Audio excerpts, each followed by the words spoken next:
Bom dia, galera. Bom dia para quem tem acompanhado esse humilde canal aí. Vou fazer mais um videozinho para dar uma atualizada. Estou aqui agora dia 8 de abril, 10h45 da manhã, no Instituto Butantan. Vou dar uma atualizada para vocês. Galera, como era de se esperar, os números estão subindo. Os números da crise epidêmica do coronavírus, ela tem elevado. E ainda assim, esses números estão errados. Porque são 17 mil testes em São Paulo sem confirmação, sem entregar resultado para o paciente.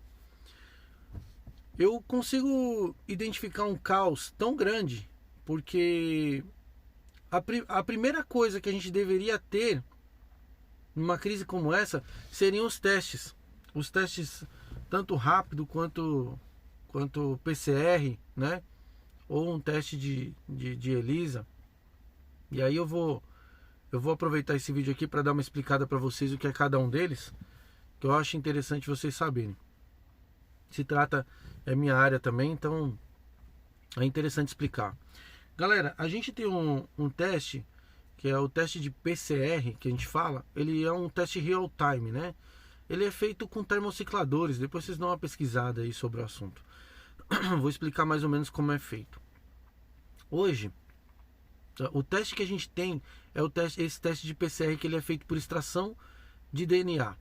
Então o cara pega lá o material, pega um suave, né, uma hastezinha parecendo um cotonete, coleta um pouquinho da secreção, tira da orofaringe, coloca num tubinho e manda para análise. Essa análise, ela consiste em mapear o bicho, vamos dizer assim. Ele vai procurar o vírus lá. E aí ele é um teste que é praticamente 100% certo. Dificilmente ele erra, tá? Ele é um teste de PCR.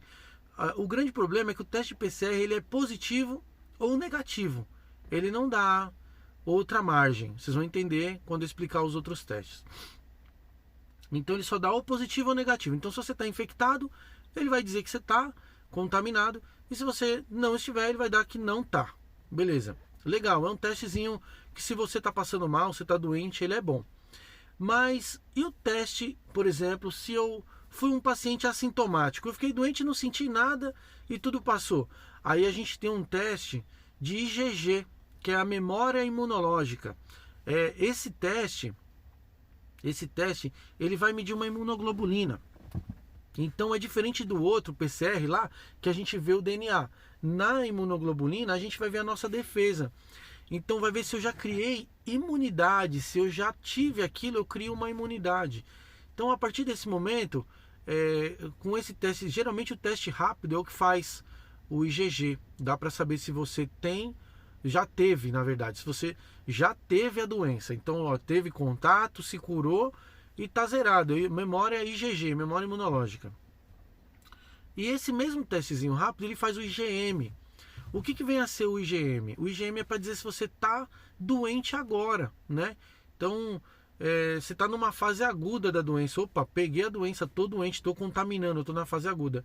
O problema é que o testezinho rápido, ele tem uma janela imunológica. Vocês fazem ideia do que é uma janela imunológica? Creio que não, né? É assim, quando você pega uma doença, demora um tempo até o seu organismo responder, né? Então vai cerca de 4 dias aí até ele começar a responder, ele dá essa resposta imunológica, que é o IgM que a gente quer medir. Então ele não é um teste tão fiel para IgM, porque o cara pode ter acabado de se contaminar e não vai conseguir ver. Diferente do que acontece lá no PCR. No exame de PCR ele é bom porque ele vai mapear o bicho, então não tem esse negócio de demorar para aparecer a memória imunológica. Eu não vou medir imunidade, entendeu? Eu vou procurar o bicho na sua célula. Então, e como aqui essa região é o primeiro lugar que ele se instala, então é muito rápido de você encontrar ele pelo PCR. E a gente tem um outro teste que daí é uma metodologia diferente, um pouco antiga, que chama metodologia de ELISA, teste de ELISA. No teste de ELISA, qual que é o problema? Hoje ele é um teste caro, diferente do teste rápido, que acaba sendo um teste mais rápido. O PCR também é um teste que é mais viável do que o de ELISA. E o de ELISA, ele vai medir IgA e IgG. Também a mesma coisa do IgM e do IgG. Ele vai medir memória imunológica, ele também apresenta janela de 4 dias, da mesma coisa. Só que a diferença é que você tem que colher um tubinho de sangue, demora mais tempo para sair.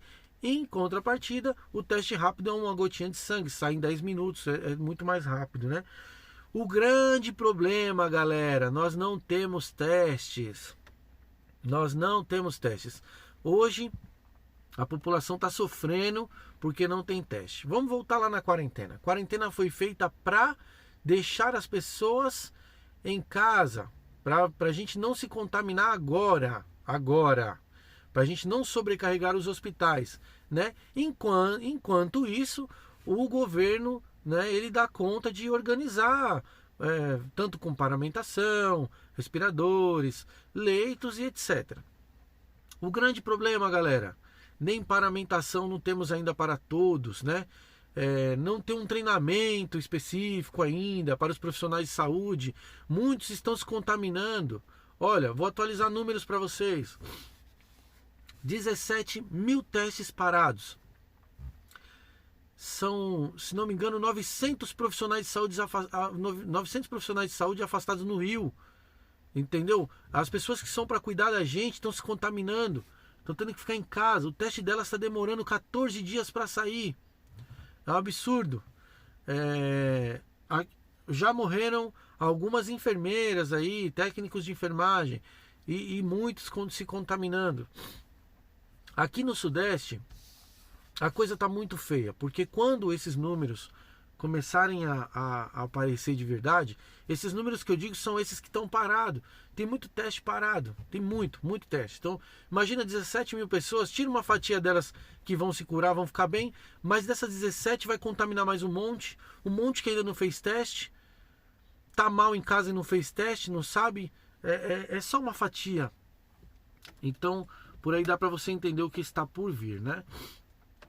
E aí uma coisa que me deixa muito chateado é um cara que nunca trabalhou direito, nunca trabalhou na vida para falar assim, pô, ralei, trabalhei pra caramba, e aí ele fica incentivando todo mundo a sair de casa, que é um hipócrita, né? Na verdade, ele é um hipócrita, porque como é que o cara pega e fala assim, é um hipócrita, o cara fala pra você, tem que ir pra rua, a economia, hoje ele tá preocupado com a economia, mas ele nunca trabalhou, né? Hoje ele nunca trabalhou, e aí ele fica assistindo e vendo números, meias verdades. Eu vou citar algumas aqui para vocês. O Osmar Terra, ele apresentou gráficos esses dias, assistindo um vídeo dele, ele apresentou gráficos de diversos países em quarentena e dizendo que a curva não achatou a curva, né? Todo mundo já sabe que achatou a curva, não vou explicar de novo. Mas o Osmar Terra disse que a quarentena não achatou a curva. E aí ele pega um único gráfico e mostra uma subida enorme no gráfico. Mas ora, como ele pode fazer isso se ele não tem a comparação da não quarentena, né? Ele precisaria pegar, por exemplo, o Brasil, o gráfico do Brasil hoje e falar, não, vamos ficar sem quarentena para mostrar que realmente não fez efeito algum. Eu acho que fez efeito, não fez um efeito muito grande, mas fez efeito. Por que não fez um efeito muito grande? Porque muitas pessoas não estão respeitando. Mas aí entra um outro problema também, galera. Problema econômico. As pessoas estão começando a se desesperar. Isso é grave. As pessoas precisam comer, precisam pagar a conta, elas estão começando a se desesperar. E a quarentena, como eu disse no início, era só para organizar o Sistema Único de Saúde. Ficar em quarentena não significa que você não vai pegar o vírus. Em determinado momento você vai ter que sair da sua casa e a gente vai se contaminar. Uma hora a gente vai se contaminar. Isso tem que ficar claro para todo mundo. A quarentena é para demorar a se contaminar. Mas uma hora a gente vai se contaminar. E quando a gente se contaminar, esse hospital tem que estar preparado para nos receber. Tem que estar preparado. Aí vem o problema. Isso não é um problema só federal, tá? Não é só Bolsonaro nem Mandetta. Isso é um problema de governadores também. Eles estão mandando quarentena, mas eu não estou vendo eles se preocuparem com testes, com kits, nem prefeitos. Entendeu? E aí tá virando uma quarentena irresponsável. Tá virando uma quarentena irresponsável. Veja bem, eu defendo que você fique em casa até que prepare o Sistema Único de Saúde, que é o SUS. Porém, o que está acontecendo é uma coisa totalmente diferente. O SUS ainda não está preparado. Não tem paramentação, ainda não tem leite suficiente, não tem respirador suficiente. Quem assistir aí, quem está acompanhando as informações pelo Ministério da Saúde, está percebendo que o negócio está sério, né? Os números estão cada vez aumentando, os profissionais estão se contaminando. Isso é o caminho do caos. Você que diz que isso não é nada, não precisa perguntar para ninguém, reflete você. Eu vou deixar aqui para você refletir. Como não é nada se as Olimpíadas foram canceladas? Como não é nada se diversos jogos de futebol que movimentam muito dinheiro foi cancelado? Dizer que a teoria da conspiração é muito fácil. É muito fácil, mas todo mundo está perdendo com isso, meu irmão. Todo mundo está perdendo com isso. E não é só o Bolsonaro, não. Entendeu? Não é só o Bolsonaro. Todo mundo está perdendo com isso. Todo mundo. E aí, você vai refletindo. Todas essas coisas acontecendo. Você acha que fazer um hospital de campanha daquele tamanho, absurdo, gigantesco, é à toa?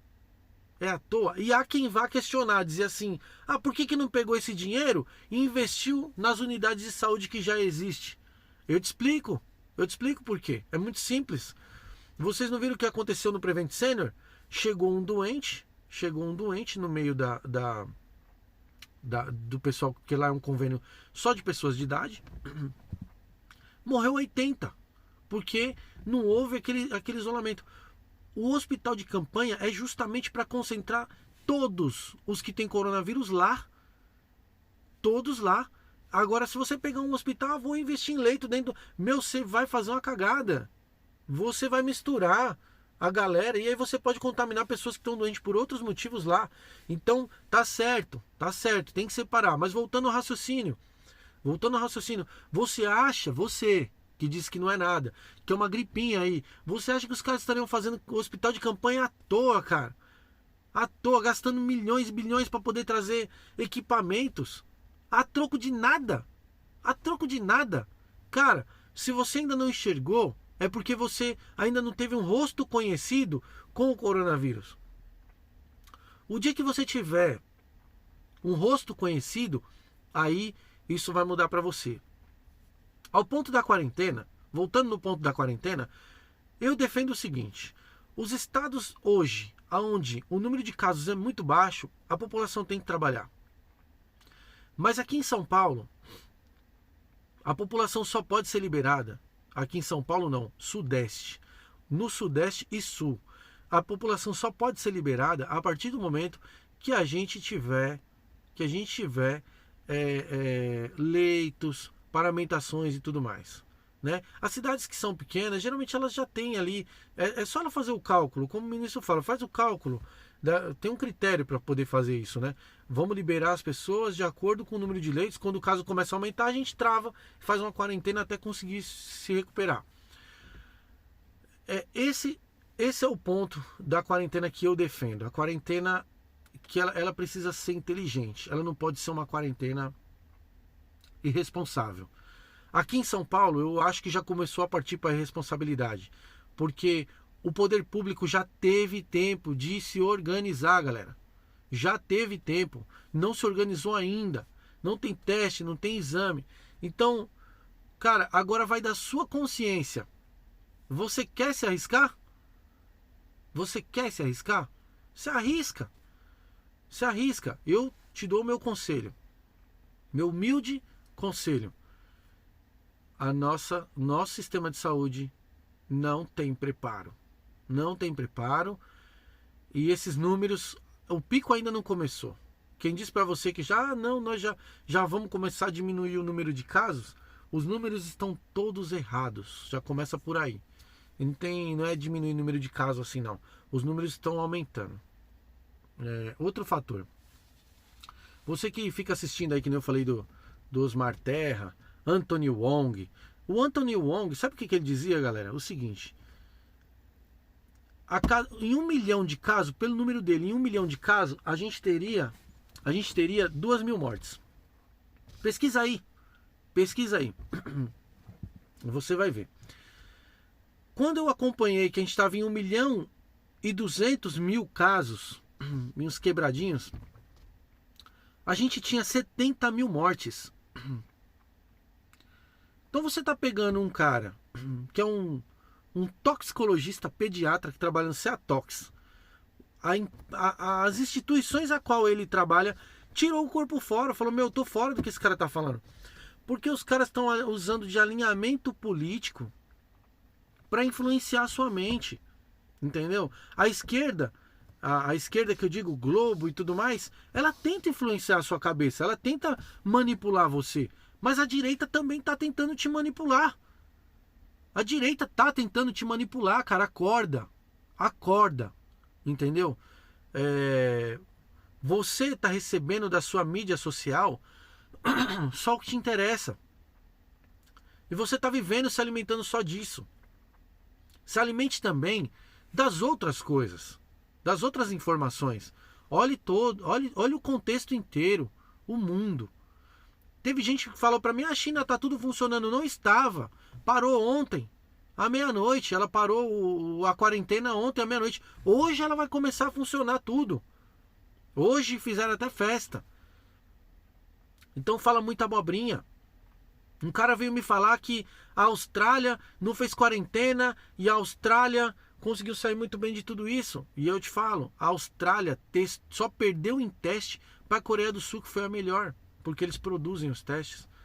E aí, mais informações, meias verdades, cara. Para de ouvir meias verdades. Vai pesquisar, vai entender. Entendeu? A Austrália perdeu só para a Coreia do Sul. O cara me questionou, brigou comigo. Eu falei: cara, e outra, tem um outro ponto.